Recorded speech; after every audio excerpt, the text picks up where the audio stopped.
mapalagay nga itong si Mamita dahil gusto niya talagang malaman kung ano ba talaga ang katotohanan tungkol sa sinasabi ng isang espiritista.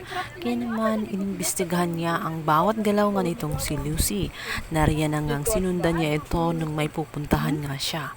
At nagkataon nga, nakikitain niyang muli ang kanyang ina.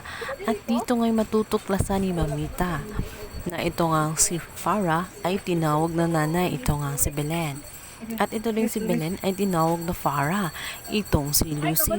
Kaya naman, nakumpirma nga niya na totoo pala talaga ang sinasabi ng manghuhula sa kanya na talagang naposes ang kanyang apong si Lucy at si Farah ang naroroon.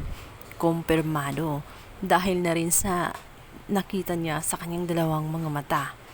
Kaya naman sa nais nang malaman kung ano talaga ang nangyari, dito nga ay mag-uusisa pa siyang muli. Tinanungan niya itong kanyang anak na si Cheska.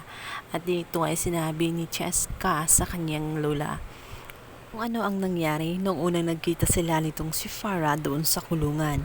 Dito nga ay sinabi ni Farah sa kanya na siya umano ang totoong nanay niya.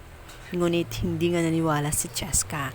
Ngayon ay malinaw na sa kanya ang lahat-lahat. Kaya upang makasigurado, pinuntahan nga niya itong si Farah sa loob ng kulungan.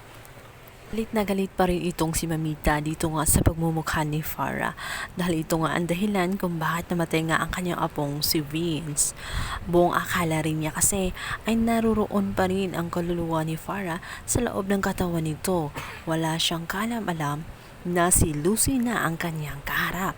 Dito na nga niya matutuklasan sapagkat isasalaysay na nga ni Lucy na siya ang totoong Lucy at ang kasama nila ay walang iba kundi si Farah sapagkat nagkapalit nga sila ng kaluluwa. Natutuklasan na nga ng tuluyan ni Mamita ang totoo.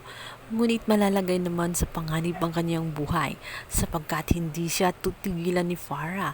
Ngayong alam na niya ang totoo, ayaw niyang masira ang kanyang mga plano at ayaw rin niya na makarating kay Darius ang nalaman ni Mamita. Ano kaya ang gagawin niya?